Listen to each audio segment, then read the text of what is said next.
we are again with the Yonkers Police Commissioner, Mr. John Mueller. Commissioner, thank you. Always thank you for taking the time for making this possible. Because Yonkers, the people of Yonkers, really enjoys our interviews because you can speak with them, they can ask you questions, and transparency goes to a different level. Thank you, Ru. No, it goes to a different level when you can actually ask questions directly. Yes. Commissioner, thank you. Thank you once again. Let's start with the last event that happened on Lake Avenue a couple of weeks ago. So that was last Friday. It's gotten, I think, global news coverage with respect to just really good press for police officers in general and police officers working with civilians in tandem to try to, come to a positive outcome. So for the people that hadn't seen it, a car crashed through a barber shop, and in going into the barber shop, they struck a 36-year-old mom and caused a compound fracture to her leg, and her 8-month-old daughter, who has a fractured skull. Both mom and baby are going to be okay. The little girl's going to be okay too. They're still in the hospital, and there was some really remarkable body cam footage of the officers working in tandem with civilians, which is a very important component of this story about the police working with civilians who were there and everyone jumping in immediately just to get the car off the baby. So what happened, if you look at the body cam footage, the officers work with the civilians. They lift the car up, and our second officer, Officer Samoyedny, pulls the baby out from underneath the car to safety. We get the baby in an ambulance, we get mom in an ambulance, and we get them to the hospital. So it was really nice. It was great footage showing, kind of a really good interaction between police and bystanders, and how the cops work collaboratively and cooperatively with everyone in the community. Sometimes it's not planned like that, and other times it is planned, but it's all good. Now, Commissioner, aren't we glad that the officers are now wearing body cameras and we could see exactly what happened? But now the other question is, if those images were in a different incident where it showed things that maybe were not too pro-police, would you have released that video in the same way as you released this one? Well, you have to kind of parse away what we're releasing and what's under investigation and what's not under investigation. This was simply what we would consider a life-saving incident, a good incident where people can watch this and kind of see through the prism of the officer's viewpoint about what happened and what they did. Add volume to that, you can feel the chaos and everything else. I think it's a fair point when people ask, well, what about negative interactions with the police? Everything is foilable, and we will release those. But first, there's always going to have to be an investigation to make sure that we are on target and we have all of the facts. In this case, it was a straight up just the car got lifted up and the baby got pulled out. And I think if you look at our policy, which is now online for body cams, we're very, very transparent about releasing video. I thought about this when we constructed the policy last year, and looking at Atlanta and looking at some other places where police did not release the body cam footage, I think it really puts the police and the community in a bad situation. Whether it's good or bad, you have to put it out. You have to share with the public exactly what, as much as you know, as quickly as you can share it. If people don't know, there's this natural tendency to distrust the police and say, well, they're hiding something. So we wrote a robust policy. We negotiated with the union. The mayor was super supportive of us putting this policy together that allows for us to release video fairly quickly. Now, Commissioner, as you know, this is live. This is live, and people are asking questions as we go on. We have a question here from Liz Caparella. And she says, but you are not mentioning how the driver was also out of the car trying to help the baby out as well. I don't believe, Ms. Capellan, that he was helping lifting the car. He did stay at the scene. He was charged with vehicular assault, and he was charged with DWI. The DWI will have some additional evidence because we went for a search warrant for his blood. So the public understands that if there's an incident like that where there's a serious physical injury, which clearly there were for two people, mom had a compound break to her leg and baby had a fracture, that we would get a compel order for the driver's blood, which we did. So he did stay at the scene, and he was placed under arrest. I don't know specifically if he was involved. I know the baby's father was involved in lifting the car off, and I believe the barber and maybe one additional person. We're still trying to put that all, but honestly, I don't know. You're right. He may have tried to lift the car up with the other people. I don't know that. Now, we have a comment here from African Diva Lexi. I guess this goes in support of you, sir. She says, or he says, transparency is the key. And we have spoken many times on record, off the record, and you agree with this statement. So how transparent are you? If somebody really foils a document, I know that in many cases that foil is not granted or it takes a long time. Is that a criteria, for granting a foil or maybe preventing it, because maybe there is an investigation going on? And we want to take this opportunity of these interviews to educate and inform the people so we understand why certain things are done in certain ways. So that's a great question. So yes, there are criteria, and this goes by the FOIL law, which we have to adhere to. I believe the very first standard is that a response has to be provided back to the person who's conducting the FOIL or asking for this additional information. And then we have to give a response as to whether we can or we can't. So that's looked into. Again, it's not at my level at the police commissioners, it's at a legal level. So what they do is they look at the FOIL law, they look at the request for what they're looking for and seeing what they can release and what they can't. It's all under the law. For example, if there's an allegation of a police officer doing something really bad, a sexual assault or something, and the law calls for that to be released, the first thing we would do is do redacting. So what people need to understand about redacting is we wouldn't want the victim's information on that report out of respect to the victim's privacy. So there has to be what they refer to as redactions. It's very, very, very labor intensive. After some of the laws were changed after last year, we've been getting a lot of FOIL requests from the ACLU, the New York City ACLU, and we've been providing all of it. But it does take a lot of time. You're talking about sometimes thousands of pieces of paper, each one of which has to be gone through to make sure that we're releasing only the things we're permitted to release under the law. If we fail to do that and we release information we're not supposed to, we're now on the hook for another lawsuit. Now, Commissioner, as you know, people in Yonkers are asking, they want to see more police foot patrol on the street. And you have said in our last interview that the new officers coming in, they're going to be deployed to the, and walk in the beats. Mm-hmm. And it shows that that really works, because the two instances on Lake Avenue when the young lady was shot, there was also a police officer close by. Mm-hmm. And on this last incident of last week, there were two police officers close by. Mm-hmm. And one of those officers actually is the same officer that was close by in Gary Square. Am I correct? Paul Semiedny. So Officer Semiedny, if you remember, in September, there was a gunman who went through Getty Square and just started firing all over the square. There were bullet holes in cars and windows. Thank God no one ever got hurt. But Paul was one of a number of officers, along with Detective Brian Menton and some others, that actually grabbed the guy's arm as he was firing. They struggled, and they were able to get him to custody without anyone getting hurt, himself included. And he's since pled guilty, I believe, to federal prison time for having a loaded firearm. Now, Commissioner, let's move into violence in general in Yonkers. I heard the report, I think two or 3 days ago, that it's spiking. And it's not exclusively to Yonkers. We need to make it clear that this is not a Yonkers issue. It's nationwide. It's going up. But we are in Yonkers. You are the commissioner in Yonkers. So let's just talk about Yonkers. Okay, so when we talk about violent crime, let's talk about murders. So normally we compare, our comparisons are year to year. So last year, at this time, we had 4 murders. So it's about for half of the year.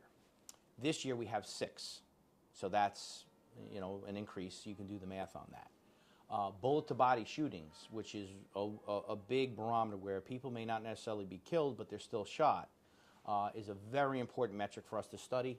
Last year at this time, we had 13, and this year we have 14, which I believe is an 8% increase 13 to 14. As far as gun recoveries, we're up once again 29%. And I know we're now in the 40s of seizing illegal guns. So yes, there are some crime categories that are up. There are other crime categories that are down, but I believe that right now for violent crime, so these are statistics and categories that are put together by the FBI. We don't get to say, well, we want to put these stats in and those stats we'll leave out.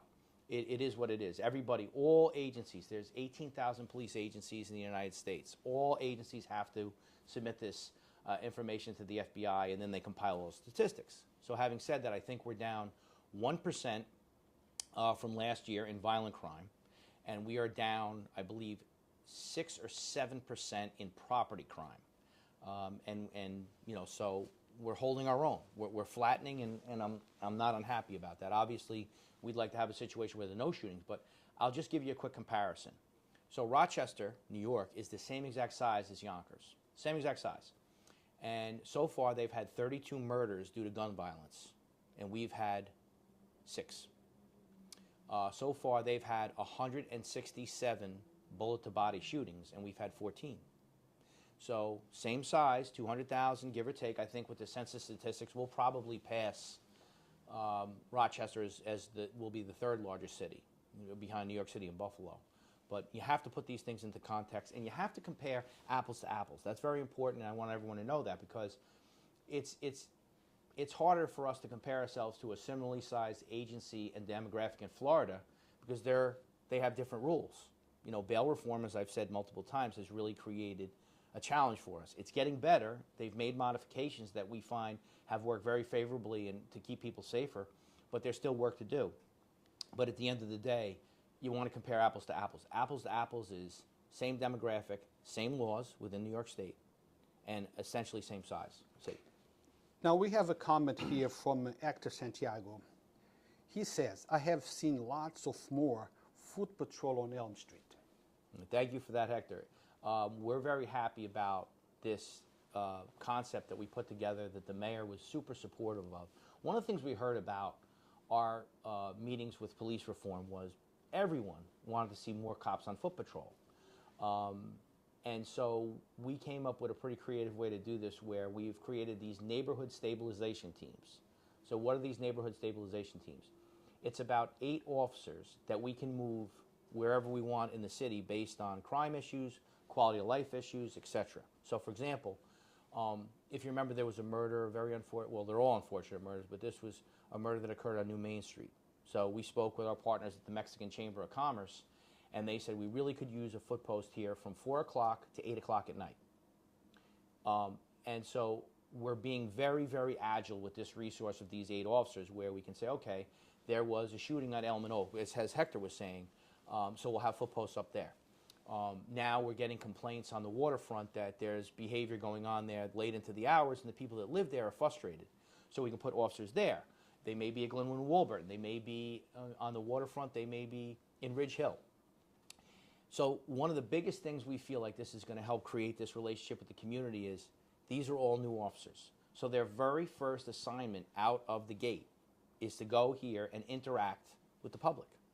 The idea is that when we move those officers into police cars and respond to calls, they're going to have a better relationship with the community, and we're going to build on this and build on it and build on it. So as soon as these 8 are done, we'll rotate 8 more in, and then we'll rotate 8 more in. So the very first, or usually the very first, experience that a new officer is going to have in Yonkers is on a foot post talking to people. And we've made it a point to, make it as minimally enforcement driven as possible. So we're not telling them to go out there and write tickets. We're not telling them to go out there and arrest people. We want them to interact with the public in a very positive way. Now, obviously, if there's illegality going on or there's things that should be, enforced, they will. But generally, we want them just to develop this ability to talk and embrace our community and have our community embrace them. Now, there is a question I think you already answered from Stephen Tracy. Has bail reform had an impact on the crime increase? Absolutely.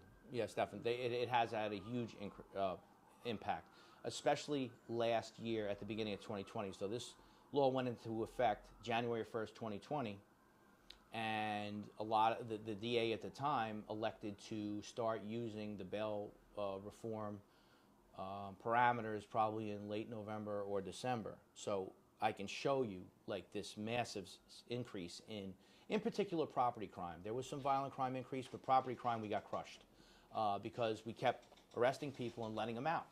And I'm all for second chances. I'm all for, you know, being fair with people. And I'm not even a proponent of cash bail.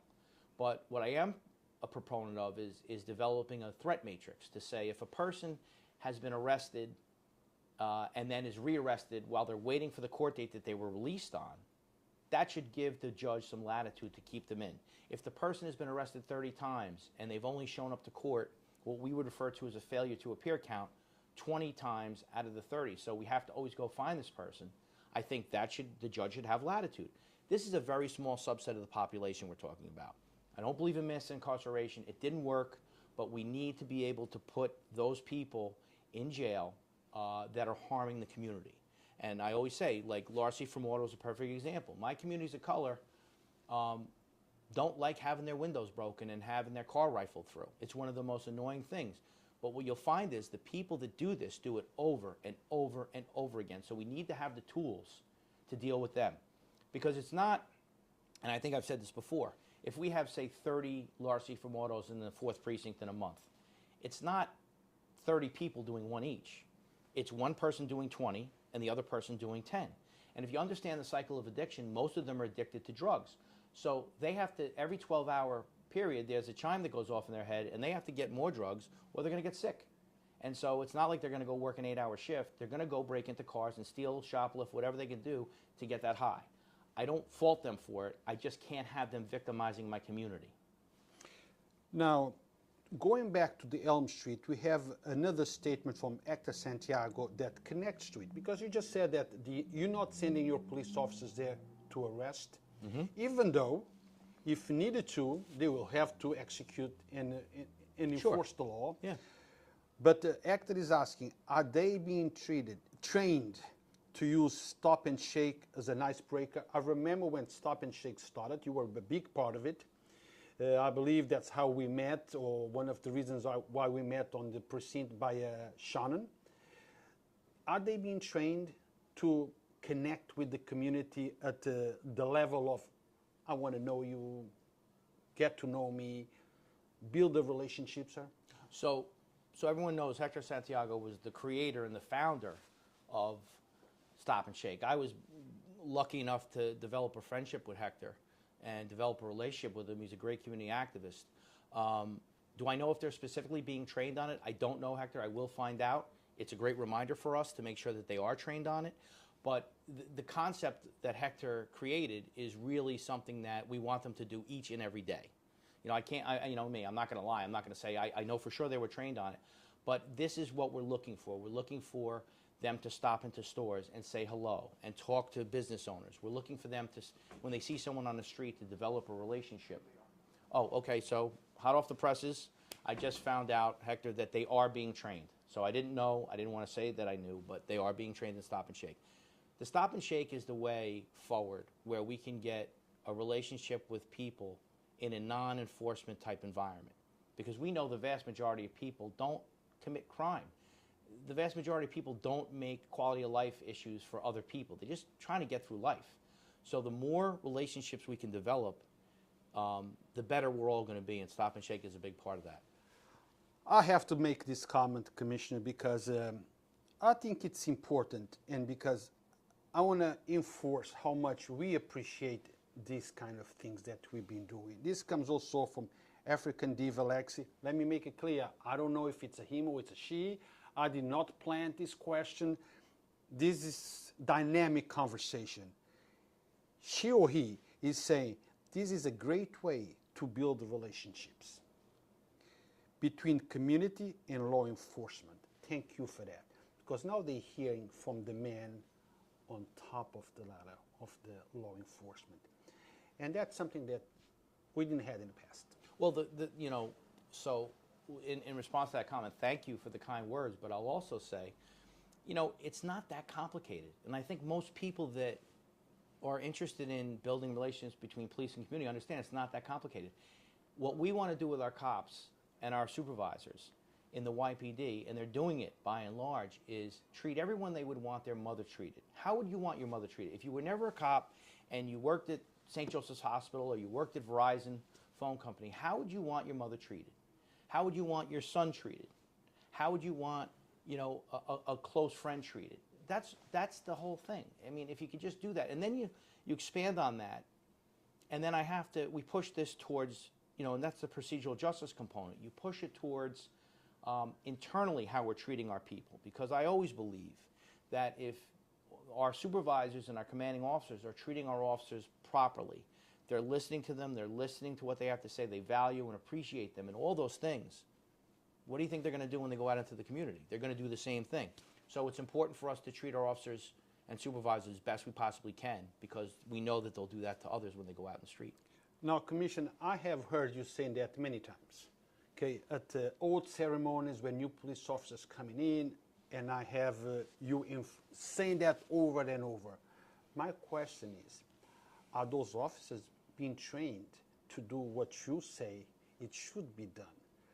Because that's, I think, number one. Because you might be the man in charge of your police department, but they are the ones engaging with the community on a daily basis. They are the ones out there right now engaging with the community and talking.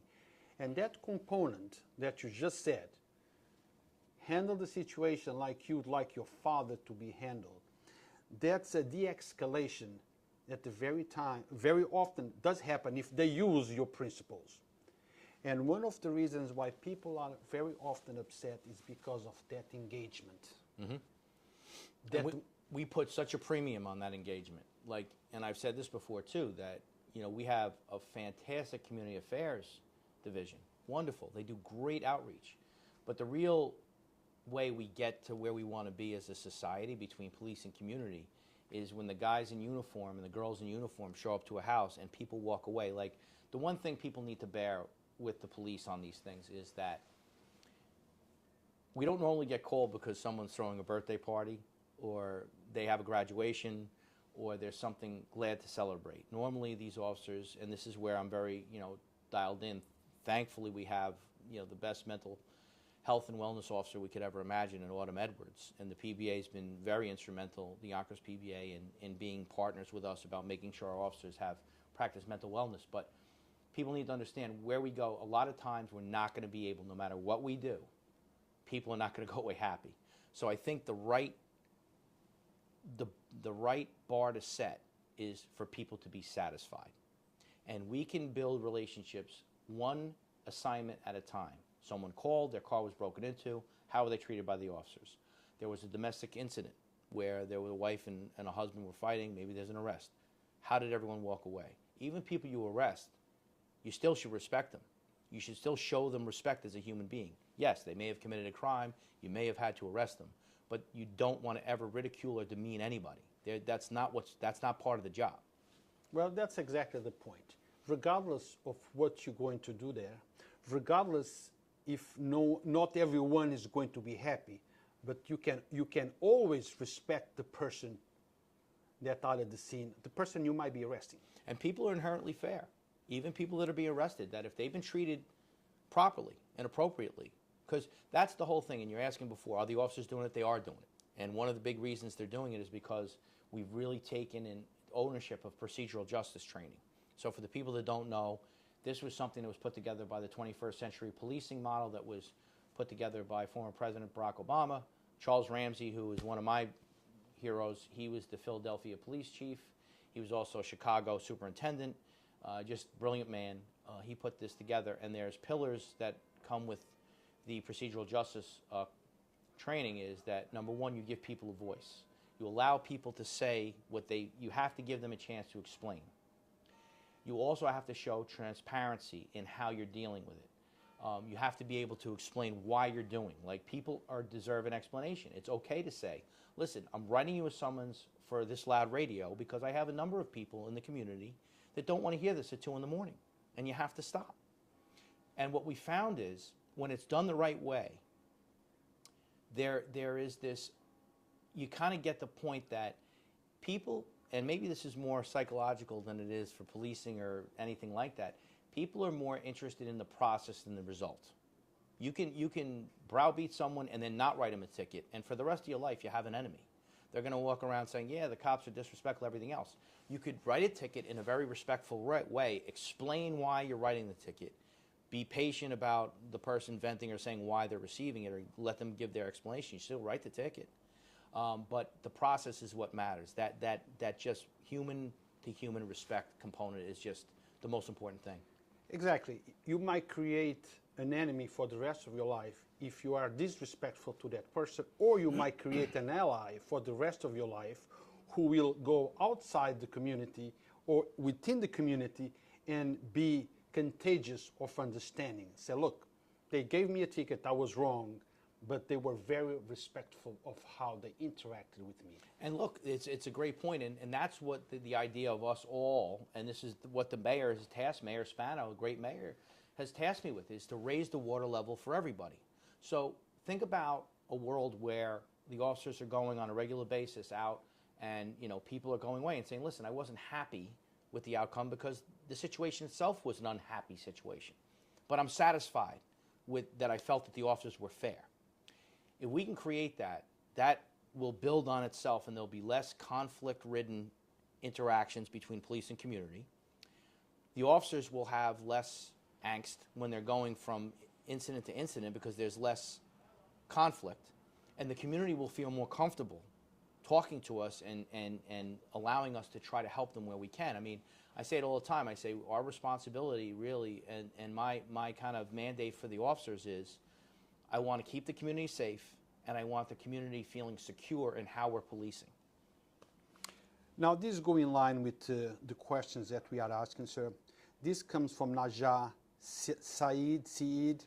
What are some of your goals you want the new police officers to accomplish, and what are some improvements you want to see in the old officers? Well, the number one is I want the officers to look at their job first and foremost as problem solvers. Because if you come to a situation, whether it's a robbery or a vehicle accident or a stolen license plate, whatever the incident is and why the police are being called, can we create this environment and this back and forth and this interaction where the officers are just thinking about solving the problem? And that's a lot of different things. Did they make an arrest? Do they have enough to arrest? Are they thinking about the feelings of the person who is the victim? Are we appropriately dealing with the victim? Are we treating with the suspect with respect? Are we solving a bigger problem for the community? And so when you're looking at it from all those different angles, I think that you put yourself in a much better position to create this kind of holistic police response where, again, we are not going to tolerate violent crime, and we're not going to tolerate property crime. There may be other wealthy communities in Westchester that will say, oh, you have to let that happen. But my main concern, my officer's concern, the mayor's concern, is our communities here in Yonkers. And they want police, they want good, respectful police. And our community's been wonderful as far as how supportive they are of the YPD. Commissioner, if I would have, well, not if, I am going to ask, if you have to self-analyze yourself, what would you say that you are most proud of that you have accomplished since you became a police officer? What have you changed? You say, look, I am proud of this. I think, I can't really take credit because it's the officers that do the work. But you are the leader, but I am, but you know what? I'm up in my office, right? And they're out there at 3 in the morning on Christmas when it's snowing, when it's 1,000 degrees out. Like, I'm just up in my office trying to manage everything, and that's great. But really, all the credit goes to the officers. If there was one thing that I was proud of that they have done is really push the community-police relationship. And I know we've talked about this before, but I think last year, after the George Floyd murder, we saw a lot of burning of buildings and riots and looting and all kinds of things. And here we had 1,000 people march for 8 hours, and not one arrest, not one piece of property damaged, and not one physical injury. That is a testament. Again, it could have went bad. These things are always very, very variable. You just never know what is going to happen. But at the end of the day, it didn't happen, and that's because of the leadership of the mayor. It's the way the cops approached this protest, and it's the way the community that we already had relationships with worked with us, so that if there was outside agitators from these wealthy communities in Westchester that maybe wanted to come here and make it a more conflict-ridden, our community stood up for the police. because again, I say this all the time. Let's get away from partisanship. If you believe that the Capitol riots were wrong, you have to believe that burning down police precincts in Minneapolis are wrong. You have to just go by wrong and right. That's how the Constitution is set up. You can't say, well, I agree with this, so it's okay to burn that down, or I agree with this, so it's okay to storm this building. You just have to kind of stick to what the rules are and follow the rules. Everyone's allowed to publicly assemble. Everyone's allowed to say whatever they want, no matter how hurtful or how unfair it is. But I think where we do better here is because we made these relationships in advance, because we're always working towards relationships, I think it put us in a better position to keep ourselves kind of in much better order compared to other places. Now, Commissioner, I spoke to past president of the NAACP, Karen, a few weeks ago. Karen Edmondson, yes. Yes, a few weeks ago. And we were talking about you. Actually, your name came up. She said that she's proud and happy with the work that you've been doing, but I share the concern with her.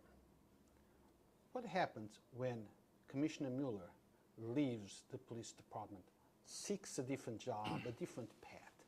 Are you putting the foundations in place that will carry us on past your... Yeah, that's a good question, but the truth is I can tell everybody in Yonkers that this department is in good hands, because it's one thing to be able to manage property while you're there, but it's also far better and a higher and a harder thing to do is to create an environment that endures after you leave. And I can tell you that we have an up-and-coming crop of lieutenants and captains that are just absolutely fantastic. They get the community connection. A lot of times what I've been doing now is a lot of the relationships I've had for years, I'm starting to get other captains and lieutenants, and everybody in general, closer to work with people so this continues. Like, it's all about problem solving. And when I go, Yonkers PD, the city of Yonkers under Mayor Spano is going to be in great hands. I think this younger generation of officer and supervisor really gets that this has to be a collaborative community relationship, police community relationship. We're always better that way. I often use an hashtag, actions, not words. Yes. All the time, because I'm a strong believer that actions is really what matters. Where'd you get that from? From no one. Mm-hmm. Okay? Sometimes I have a conversation with myself and I say, look, I see people talking all the time, but they talk, but they don't act in according to what they're saying. Now, Erica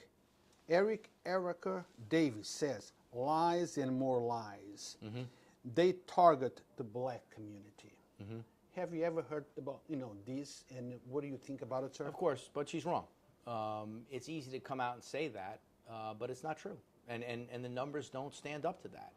The vast majority of interactions we have when we're dealing with any member of the community, regardless of color, is a call from someone else in the community. It's not like we just appear and then all of a sudden just swarm a block. And if someone wants to say that, I want you to show me where, because it's not true.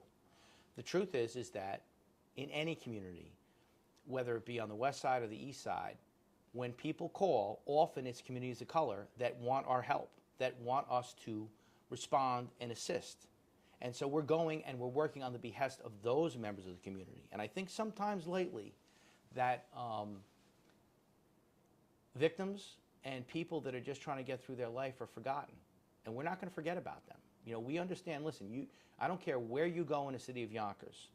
Everybody is very similar about what their wants and needs are. They want things to quiet down around 9 or 10 at night. They want to be able to walk to their car without worrying and looking over their shoulder. They want to come out in the morning and make sure the car isn't broken into. They want to make sure if they take their child to the park and cross the street, there aren't cars that are roaring up and down the street. They don't want to hear loud mufflers. Everyone's the same. I don't get, when you really talk about, and we're coming out with a survey. We did a survey with Yale University that's coming out. It's referred to as a community vitality survey, which would be a great thing for us to talk about going forward when we do get all the results. The needs and the high priorities of our clients, which I say is our community members, are very, very similar no matter where you live. All the things I listed is what they're concerned about.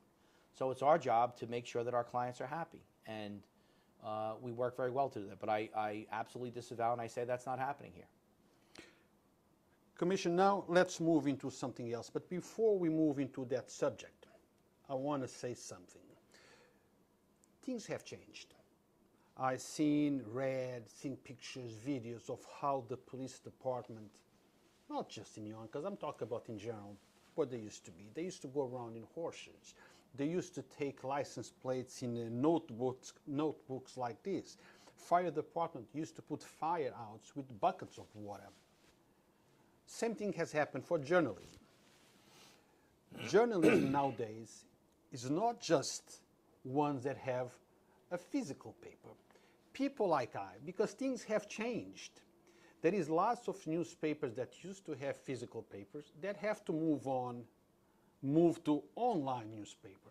And the majority of the people in our community are now getting news up to date, raw and real, from people like I.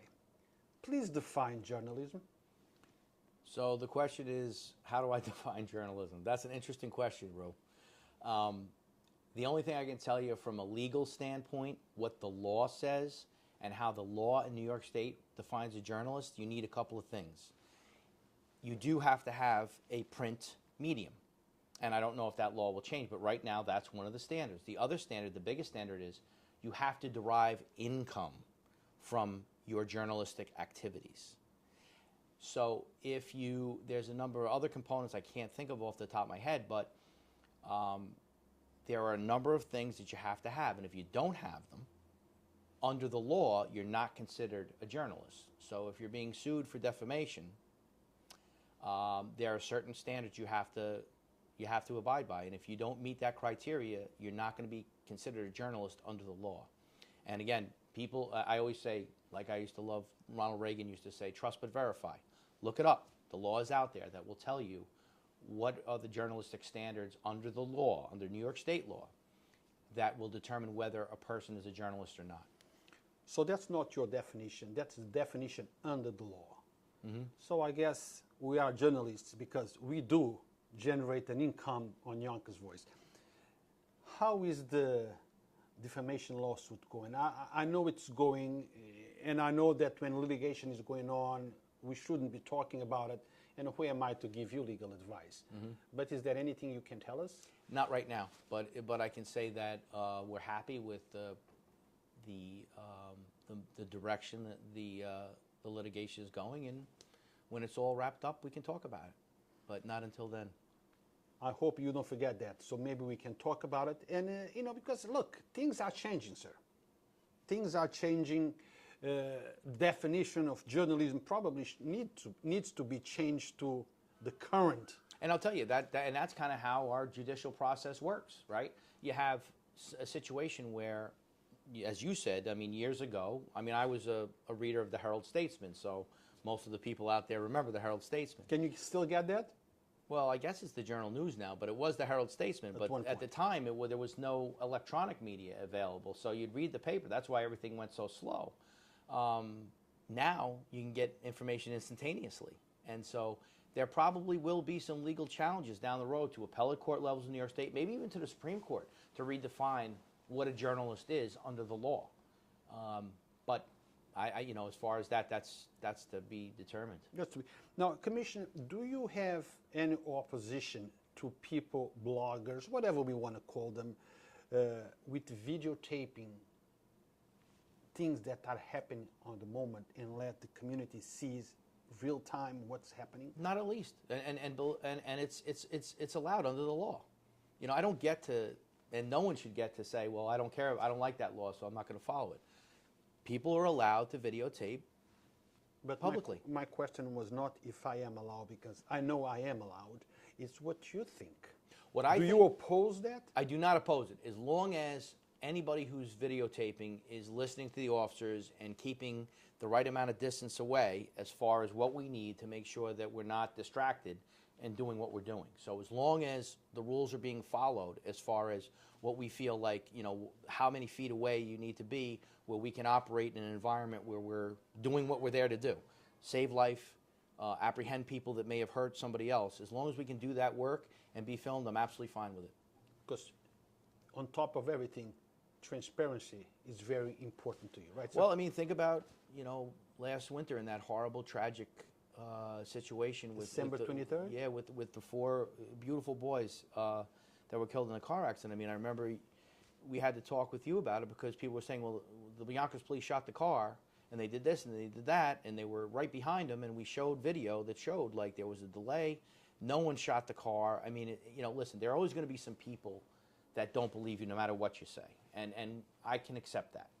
But what we're always looking to do when I speak with you or speak with other credible journalists is give us a chance to explain it, and then you can evaluate on your own. But you have to ask. So you always ask the questions, which is the fair way to do it. Other people maybe, comfortable hiding behind computers, the keyboard in their bedrooms or something and never coming out into the street. I don't attach as much credibility there because you're there to see it personally and you're there to share all this with the public personally, and I don't think that's a bad thing. Now let's talk about something that I think it's very important, and you ran a very aggressive program to get minorities into the police department. Mm-hmm. Be the change, you called it. Did we become the change? How was the turnout, sir? The turnout is, unfortunately, the bad news is the turnout is way down. So I think when you measure what the application rate was in 2017, I believe it was like 5,200 applicants, and this year we're probably around 3,200.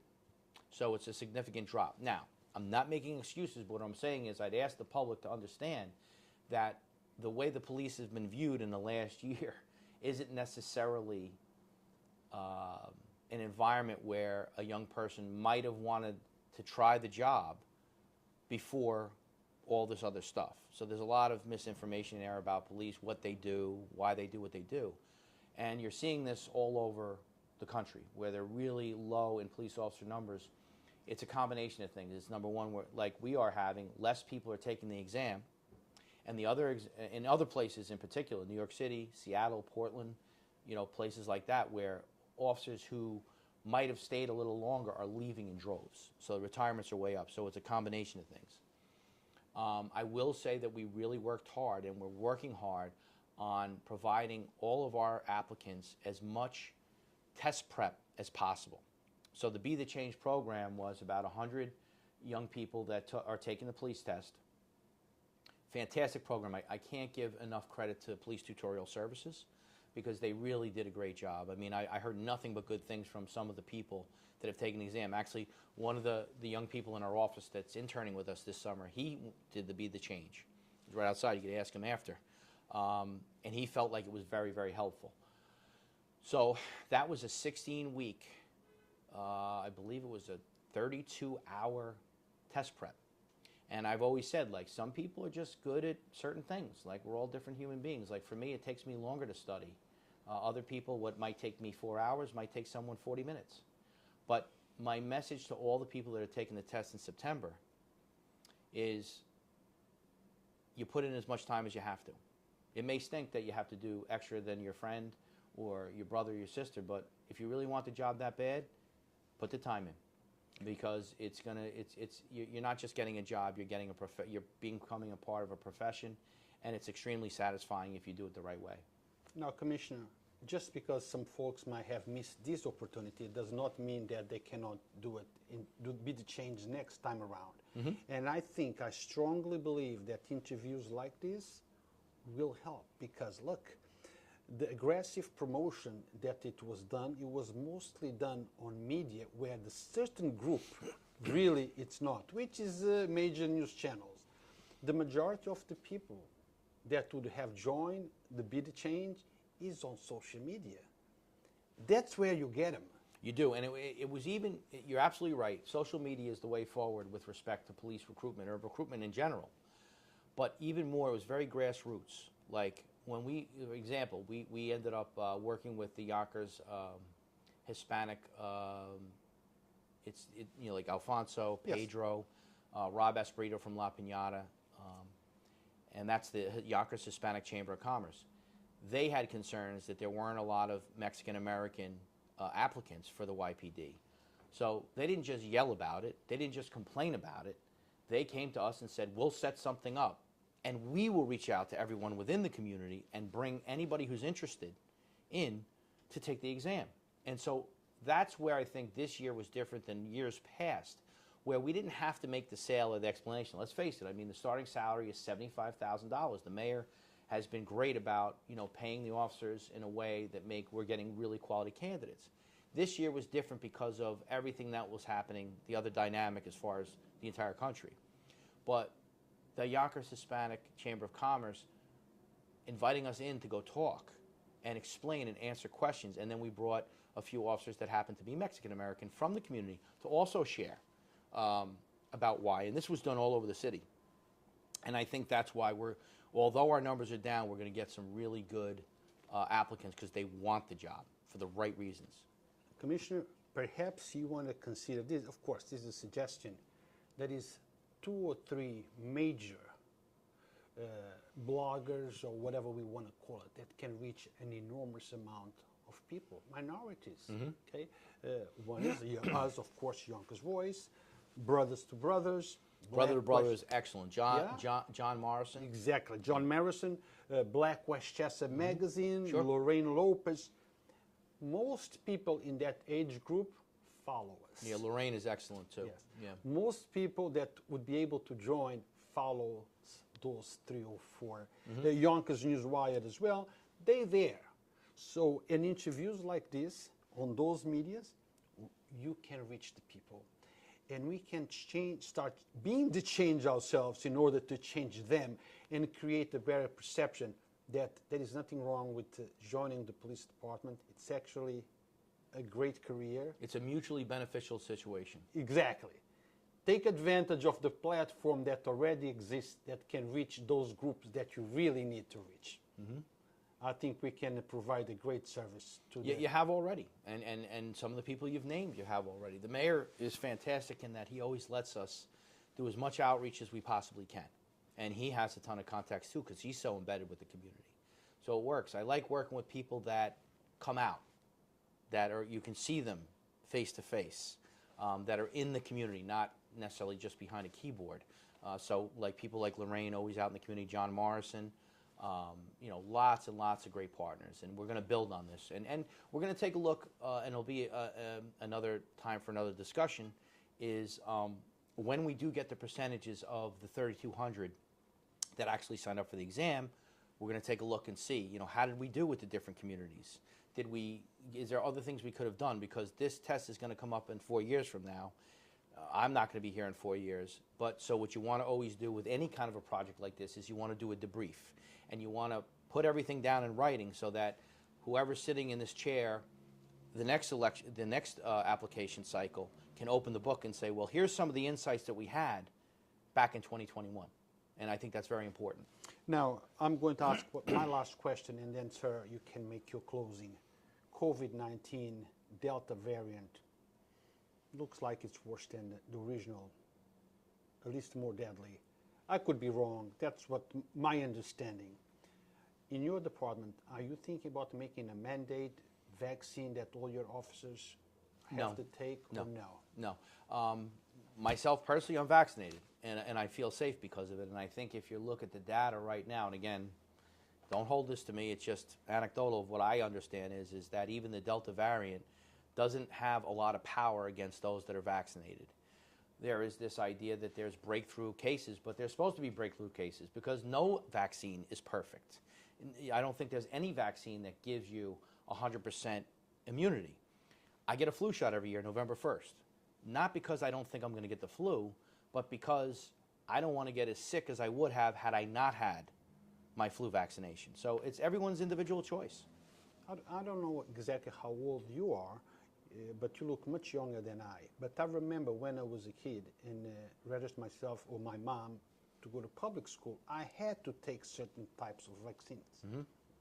Was that the case with you? I'm sure. Yeah. Yep. And again, I'm not saying one way or the other. Again, in a position like we're in the police department, people have to make up their own minds. They have to look, but I would just encourage everybody, like I do with any type of police-related thing. People are going to make an allegation that we're doing this or doing that. I would ask you to research, read, provide me the evidence you have, and show me, not just talk.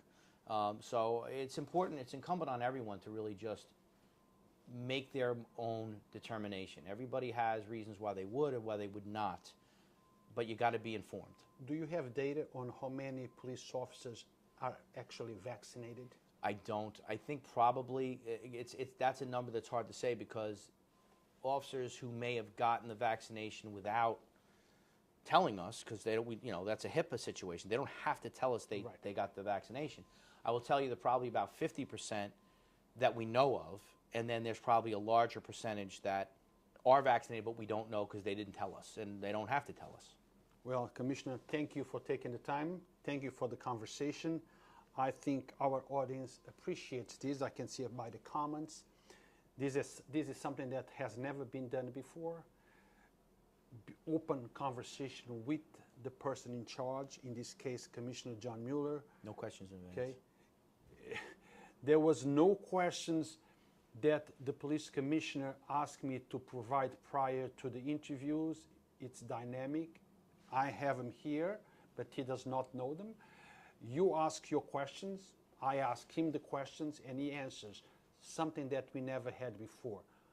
This might catch up, and soon we're going to be seeing other police departments doing this, because this definitely helps building up that relationship between law enforcement and the community that they serve. Now, to conclude this, sir, do you want to make a close-up statement, anything? Just one thing I would ask our viewing public is, if you see a police officer out walking or driving by in a car, say hello. They'll say hello to you, and they're not going to bite. And it just creates this, breaking these barriers. We're always better when we know each other. So please stop by. We always encourage the police officers through things like Hector Santiago's Great Stop and Shake. But, there's also the community. We would love, it's a nice feeling. And again, there may be some people saying, well, we shouldn't have to go up to them. They should come up to us. Yes, that's true. But police officers are human beings too. They might be shy or whatever, or maybe not. But let's just break the ice and talk to each other. And you're going to find that it puts us in a much better place than we are, and we're going to be in a much better place in the future. Thank you all for watching. We will try to have these once a month or when possible, so you have an opportunity to engage with law enforcement and ask the questions that you feel are important to you. You have questions, the police commissioner has answers. And again, guys, this is an interview about police and community relationships. I know there is lots of other questions, but this is about police and community. Thank you for watching. Until next time. Commissioner, thank you very much. I appreciate it. Thank you.